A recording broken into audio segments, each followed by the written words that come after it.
All right, I'm gonna keep rolling. Whatever. I was gonna take a break. So next up on my recent listens and well acquisitions, finally picked up the 30th anniversary edition of Sonic Temple from the Cult, 1989. This is on the archive through Beggar's Banquet Records, and yeah, I forget what the main one is. Was the double LP version with woo, 6 bonus tracks. What's nice is the original album, the original 10 tracks, were essentially on one vinyl, and it was kind of compressed a little bit. I don't want to say brick walled for the time, but you would lose if you go listen to the original CD. You know what I'm talking about. It sounds a little fuzzy, a little muddy. Uh, Still some strong clarity, but some things, some instrumentation fades in and out of the channel. It is what it is. But expanded here on a double LP. Oh, the clarity on this is just ridiculous. Now, I thought it was a little low for a brand new remaster. That said, oh dear, like you didn't crank this album. Like there aren't enough anthems here to crank. Like when it comes on the radio, you didn't just turn it up in your car back then. You got Sun King, Fire Woman, the ballad Edie, Chow Baby, the amazing power ballad, another power ballad, mid tempo, Sweet Soul Sister to start off side two. Uh, the 8 minute Soul Asylum, New York City, and of course you got. I love Automatic Blues. Automatic Blues, Soldier Blue, Wake Up Time for Freedom. The Cult's going. They're going post new wave. They're getting a bit punkish. It's power metal. It's regular metal. It's blues. It straight up rock. The soaring chords, the vocals from Ian Astbury, Billy Duffy on guitar. Uh, get that little get the maracas out and everything like that. Gets a little swampy here and there. There is not a bad song on this album. There really is not. And for a lot of people, this is probably their favorite Cult album. Uh, for some, it's electric, and then for scores of others, it's a lot of people came in on Love, and no shame in that if that's your favorite.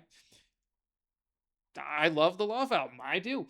I think that pound for pound on playback and replayability, Sonic Temple is probably the band's leanest yet most explorative, just fist pumping album. And the bonus tracks, you get the early New York City Bob Rock mix. Yes, this was produced by Bob Rock. I forgot to mention that. You get the early mix of Firewoman, which is not as high octane, but it's still to get an alternate idea of what it could have been at regular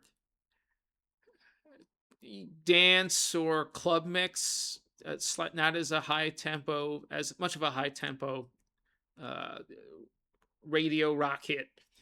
It's definitely interesting, and I didn't mind it too much as an alternate, but yeah, that closer to that closer to driving Misfits. Well, Southern Death Cult was a death punk band or whatever that scene out of California was originally with the Misfits starting out. Well, Misfits were New York, New Jersey, obviously, but you know what I mean. Black Flag running around too. That's where Ian with the damn used to wear the damn headdress and everything like that, and he would do it in the video versions too. That's where that came from. Uh, the acoustic version of Edie Chow Baby, lovely. But you get uh 4 other tracks that were in like Russia and Eastern Europe pressings only on vinyl, and or they were B sides to singles. So those are here. That's Medicine Train, The River, Bleeding Heart Graffiti, and Messing Up the Blues. Messing Up the Blues, of course, they have the little shout out to it's them dicking around the studio, and Ian's calling out Bob Rock, and then when they get done, he's like, "Okay, it's time we end," and then the band just cuts out. I, for my money, Medicine Train and The River might be two of the better lost, if you will, deep cuts from the Cult I think I've ever heard. So if you're not familiar with those two songs, go check them out. I'm sure they're on Spotify. They're definitely on YouTube well in advance. This has been out for a couple of years now. Uh, I originally wanted to get the 4 disc and 1 DVD set on CD, but I couldn't see myself spending the 50-60 bucks for what may or not have been the full Wembley show, which has been heavily bootlegged anyways. I'm not going to listen to what was disc 2 or half of disc 2 and parts of disc 3, which were more demos and alternate takes and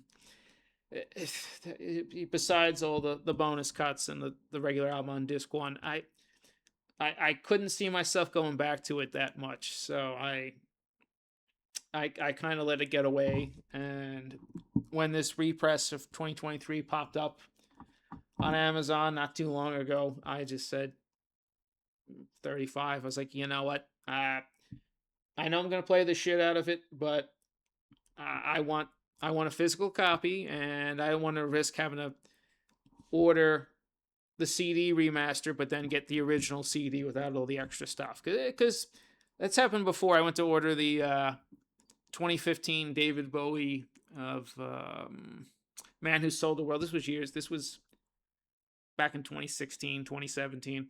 And I'll be damned, they sent me the 96, the really bright 96 remaster. And it's like, you didn't even follow the listing right. So when I looked at it, I said, I'll take it on vinyl. It's probably going to sound way better on vinyl, especially spread out now. It's not all it's not groove locked and everything like that onto one. And I gotta tell you, it's not the loudest remaster and repress I've ever heard, but it is extremely clear. I mean, you can pick out the bass and the keys when Billy's guitar really cuts through the mix. The drums hit with much more force. So this was well worth it. If you've got a player, hunt down the 30th anniversary. There's some color versions and everything like this. This is the gate again. It's a gatefold, but I still have in the shrink. This is the black vinyl version. There's the updated navy blue, midnight navy blue on the label. I think it's well worth the money. And there's also, again, if you can hunt them down, it's not going to be too cheap, but there's a red marble, there's a red translucent, there's a silver, there's an orange and something else. But just get the regular black vinyl, and it's going to sound even better than the CD. But you're going to have to crank the knob up a little bit. But, you run that risk because you buy some of the CD remasters, and there wasn't one prior to the anniversary edition, but you get a lot of those CDs from the mid 2000s. Those reissues, boy, they brickwalled the shit out of them, and then the old CD that's low but on modern systems, but you have to crank up the volume, actually sounds closer to the real vinyl did, and you get more clarity or depth out of it. It's a crapshoot with remasters and remixes and the eras they were made in. But if you can get either the 30th anniversary CD for cheaper, then fine. But that double LP right there, best version, hands down. And that's my 2 cents on the Cult Sonic Temple. Now I gotta go back. I gotta get a copy of Born Into This. I still have to get Choice of Weapon. I still don't have Electric Peace. That set where you have the original Peace album, and then the record company said no and forced them to remix it, make it heavier, and they resequenced the tracks into electric. So I still need to go get that. Uh, Midnight, the last album, which I saw them live for. I don't even have Beyond Good and Evil. Oops. I goofed and I didn't get that RSD reissue on the Coke bottle green and red double LP a couple of years ago. And to just fill in some of the missing gaps, because the Cult's a band I've loved since childhood. I do prefer Blue Oyster Cult, don't get me wrong, but the Cult's just one of those bands, one of those a series of albums that I've just lived with forever. So it's good to finally have a amazing quality copy of Sonic Temple. Now I gotta go in and get the other stuff. Just like now I gotta go back and fill in the gaps, because now I'm really amped up, interested in Procol Harum. So, God, it never ends. I've got 2 or 3 more Dave's picks on the way. I shouldn't be spending the money when I'm not working, but listen, when these are reselling for 35 to 65 and you're getting them for 30, 20, 42, uh, you know, when they're worth double that already on secondhand market for mint or very good plus, well, it gives me more unheard hours of dead to listen to. It gives me plenty of resale on the back end if something happens, like I keep saying. And I'm getting them for less money, and I'm going to enjoy the hell out of them. So while I take care of it, So there's going to be a lot more dead coming up. I still got 2 more dead boxes to go through, 2 King Crimson boxes to listen to. Live in the Live in the was it Live in the Static Age, Bebop Deluxe, the 10 disc super deluxe edition of that. Uh, there's so much, and there's a couple of more Miles Davis bootleg series boxes on the well, not boxes. They're only like 3 disc sets. Just I got good deals on them, so I took them. Dumb, but at this rate, I'm never gonna get to Fillmore East and Live Evil. The way this is going, I won't be to those till Christmas, even though I've had them sitting on the table ready to go. I, just the curse of the collector, as Sea of Tranquility would put it. It's very real. Oh yes.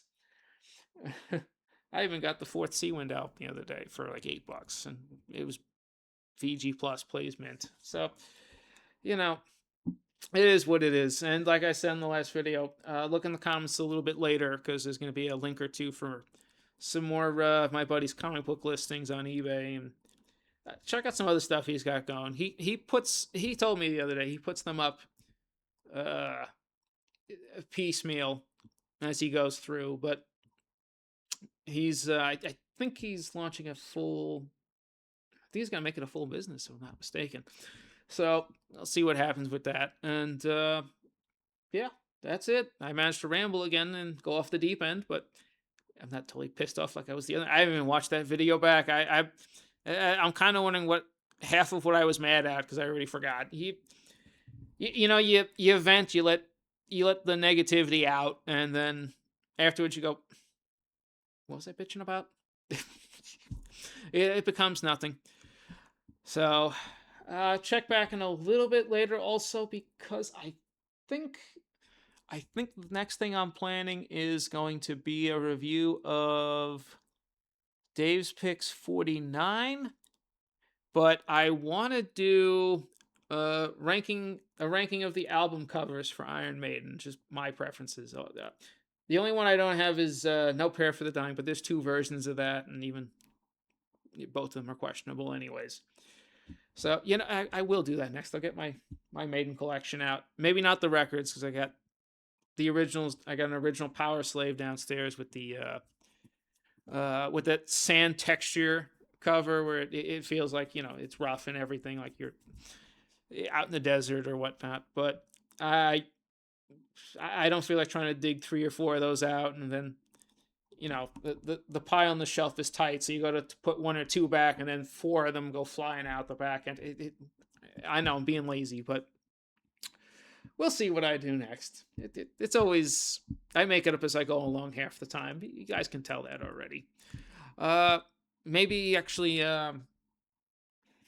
I could talk about the new Marilyn Manson album. I did listen to that a couple times. I've been trying to get a physical copy. I found both of the color variants, the India exclusive and the green and blue, and then the inexclusive is pink and red merge. Yeah, the guy near me was selling them both for $40 each, and I said, "This is a good album, but for 42 minutes, I'm not giving you, I'm not giving you $45 with tax. Give me the, this sounds good, but give me the, give me the $14 CD at this point.